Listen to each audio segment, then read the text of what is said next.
Madison Municipal Airport, automated weather observation 1, 2, 3, 4, Zulu weather, wind 2, 3, 0 at 1, 5, peak gust 2, 3, visibility more than 1, 0, light rain, sky condition, ceiling 600, overcast, temperature 0 Celsius, 2.0 Celsius, altimeter 289er 2. My dad was in the flying business. He started Riggin flight service right after World War II in 1947. So he's the one taught me to fly, and I guess I don't know any better. That's the only job I've ever had.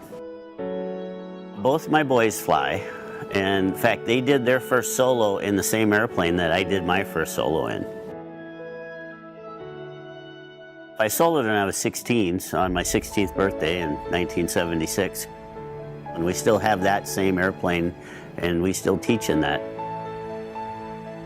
I can't imagine not going to the airport or not flying almost every day. So I have a Piper Super Cub, that's the airplane that I soloed in. We have a Piper J3, and we just purchased that about a year ago. We have a Piper Apache, several spray planes, mostly biplanes, the Ag Cat, like the one I'm sitting next to here. That's my most favorite spray plane. Have a 1966 Snow aircraft. So, but yeah, I keep losing track of how many airplanes I have because weekly, monthly it changes. So we teach a lot of people how to spray. That's our main objective, and that's what makes us the most money, is teaching people how to spray. I enjoy giving flying lessons, and of course now I'm a pilot examiner, so our greatest joy anymore is you take a person who's literally in a week or two has no idea how to start an airplane and teach him how to fly and watch him do his first solo. You know, so, and of course it's usually in my own airplane, so you'll always want to make extra sure they bring your airplane back.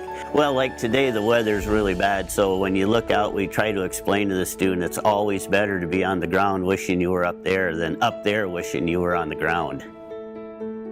My whole goal in life was to be a spray pilot, but I became a flight instructor right away when I was 18, and I've been spraying since I was 18, so you know, that's like 38 years. In the meantime, I went and got a multi-engine rating, and then I flew freight for a while, UPS freight. I did that like 6 winters in a row. And then I got hired by Red Baron Pizza to fly their air show airplanes around, and I did that for 2 years full-time and 4 years part-time. When I moved here 4 years ago, we were probably teaching 10, 15 people to fly the first year. Now it's over 100. If anybody's even remotely interested in learning to fly, we give a lot of free airplane rides away. We don't even count them because we call them introductory flights. When you do your first solo, we always cut your shirt tail off. And how that tradition started, we don't know, except for the airplanes that were used in World War I and the first training airplanes were open cockpit biplanes. They didn't have intercom, so a lot of your learning to fly was actually tugging on your shirt tails or hollering at the guy. So when the guy would solo, they would cut his shirt tail off because the instructor wasn't there anymore to pull on his shirt tail to tell him he was doing something wrong. It's hard to say how many I've inspired, but even if it's a small percentage of the free rides we give away a year, you know, we're doing our best to increase the pilot population.